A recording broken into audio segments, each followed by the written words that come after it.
Look, for Bafana Bafana coach Hugo Broos, having won the African Cup of Nations tournament with Cameroon more than 8 years ago, will remain in his heart forever. But it's now water under the bridge, and he says his mission is to do it a second time, this time with South Africa.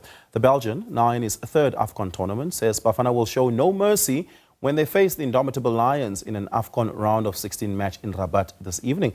For more, we're now joined and bring in SABC News senior sports reporter Sifiso Ramara coming to us live from Rabat. Sifiso, one would imagine that the moment is a big moment, not just for Hugo Broos himself, who wants to get a second one, but for a lot of the players of Bafana Bafana who've never really tasted victory at this level. And quite a number of South Africans seem to be in Rabat in support of the team this evening. What are you hearing coming out of the camp? Good afternoon to you, Oliver, and good afternoon to the viewers back at home. We're coming to you live from Rabat in Morocco. Tonight, it's day 2 of the 2025 Africa Cup of Nations. I mean, we've seen thrilling action since day 1 of, the 24 African teams competing in this tournament. But I will be joined by 2 gentlemen from Ghana, Phil Atrim, as well as George Addo. They are both from Accra. They are football commentators. They've worked since the beginning of the tournament. I will start with Phil. Phil, what do you make of this tournament so far, my brother? Well, I think it's been a tournament that the big boys have lived up to expectation. So you realize that we've barely had upsets in the group stages, and now in the knockout stage, the big boys are beginning to show that they can go through. We've already seen 2 games in the round of 16 with Senegal now booking their place alongside Mali. Mali went through in a dramatic fashion, 1 man down, but they still didn't let up. And we've got all the big boys around. Cote d'Ivoire yet to play. You have Algeria who's going to play. South Africa are going to play later today against Cameroon, another big boy. So yeah, it makes it an exciting end to the competition, if you like. And we saw Sudan giving their all in the first match against Senegal, scoring first, which proves that, every team is strong in this tournament, particularly in the last 16. Absolutely. The fact that you've qualified from your group even means that you are capable. We saw Sudan's quality in attack. In fact, of course, Senegal are a better side, but more talented. But we saw signs that Sudan could be a threat.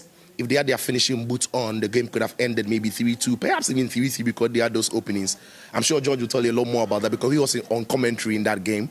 So yeah, it tells that the gap on the continent is closing up because in other years, Sudan, Senegal, that should have been 6-0, that should have been 5-1 or something, but they scored first. They were still in the game and competitive. Of course, Senegal's quality came to the fore. But yeah, it was good to see some of these teams going into the knockout stage. You're doing the first match tonight, Morocco, Tanzania. How do you see that one panning out? Look, Morocco are under pressure. They've got the quality, but their fans are expecting a lot from them. Out of the 4 heavyweight countries on the North African continent, Morocco is the only side that has never hosted and won it. And they are thinking this could be the year. But then they need to get past all these teams that are around them. For Tanzania, they have nothing to lose, to be fair. They are in the knockout stage. The first time in their history, they are enjoying the moment. That it could be the slippery slope for Morocco. But Morocco have got talent. We've seen their big men coming to the fore. Diaz, who was top scorer in the qualifiers, he slipped out to it in the competition. Ayub Ekalbi, he just loves playing CAF competitions. Whatever competition, just slap CAF on it, he will excel. And he's got 3 goals to be good. So I expect Morocco to go through, but I'm expecting Tanzania to make it somewhat difficult for them. Let me bring in George. George, tonight you're doing the latter match in the evening, South Africa, Cameroon. I mean, you've seen the 2 teams from the very first matches they played in this tournament. What are your expectations tonight? I think it's going to be a very special game. First of all, I personally have loved the progression of South Africa over the last few Africa Cup of Nations. There's certainly something going on in terms of a very strong group, cohesive group, and a group that is determined to fight. The extra thing that South Africa has got is that they have a man who has won the Africa Cup of Nations in Hugo Broos, who has a tactical nous and is able to read through things. So it gives South Africa a bit of an advantage going into this. Remember that Hugo Broos is a former coach of Cameroon. He won it with Cameroon in 2017. So to be fair, the likes of Chamadou and all the young men down maybe 27, if you're 27, 28 in the Cameroon national team, you definitely would have worked somewhat with Hugo Broos, so he would know these boys very well in how to deal with them, first of all, mentally and emotionally. That's an advantage. The only problem I have with South Africa is they have not seemed too confident at the back. That's one. Number two, anytime they have lost possession, teams that have got a quick transition hits them very hard. And that is the worry for South Africa going into this one. Whether Hugo Broos is going to change it tactically, and I don't think he's probably going to do that. He's going to believe that his boys will be growing from match to match to be able to step things up. Cameroon are a very interesting side. I don't think that in all the 3 games they have played, they have showed us that they are having a particular way of playing, rather than telling us that, well, they'll have 3 defenders at the back and maybe 4 midfielders and 3 attackers. They keep reacting to teams and trying as much as possible to make it difficult for them to be readable. But if there's one thing that South Africa have to be worried when it comes to Cameroon, is the fact that they hit really fast when you lose possession, because they've got players who have got pace. Whether it's Kofani at the top, whether it's Mbeumo at the top, whether it's Etayong, they have got Namaso, they've got players who can actually hit them. So I think it's going to be a special game. It's in the balance, I have to say. Cameroon have a slight advantage, but you know, this is Africa Cup of Nations and it's anyone's game. This will be the 10th meeting between the two nations. I mean, if you check at the head-to-head record, I mean, South Africa, they've won 3. Cameroon, they've only won once against South Africa in an international friendly, with 5 other matches ending in a draw. Should we look too much into that?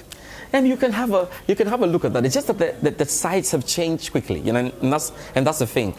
Even if it was maybe Cameroon and the former coach, McBurris, I would have said, okay, then we can try and run analysis. But the coach in charge, David Pagu, just took charge of the team immediately before the Africa Cup of Nations. So his approach is slightly different. And he's calling in different players and setting up the team very differently. Because if you look at the 3 games they've played, they haven't played to type. They've looked different, and they've just tried to prepare themselves to that. So that actually makes it quite tricky. If there's anything in terms of teams that understand the stage of the competition, you'd say South Africa probably, because they have been able to knock out teams. And I remember that 2019 when they knocked out Egypt. When Egypt were hosting the competition, that was a big marker. And even by then, the team had not really become as strong as we said. So South Africa understand it. And in the game, in African game, you have your Bunji team. And if you have won just once in 10, you have to be worried when you play against South Africa, for sure. You've mentioned the role of Hugo Broos. Having coached Cameroon in the past, does that give Bafana maybe a slight advantage? It gives Bafana a big advantage, I have to say that. Because it's not only about the tactics. I think it's also about telling, you know, Sitolu and the likes that this is what you do to this guy to get him emotionally imbalanced. This is what you do to hit them mentally. That is the inside information that the coach who has handled a team before can give to the team that he's handling now, and that's pretty interesting. Very quickly, any score predictions? This is tough, man. I think it's going to be a 1-goal margin. Yeah. And because I'm in a hotel with South Africa, I hope South Africa do it 3-2. Yeah. Phil, your score predictions? All the best to South Africa. It's going to be tough. We want to come back and jubilate in South Africa, you know. Yeah, that's all we had from my 2 guests, George and Phil, both gentlemen, football commentators from Ghana, the capital of Ghana, Accra. They are tipping South Africa to do well against Cameroon tonight.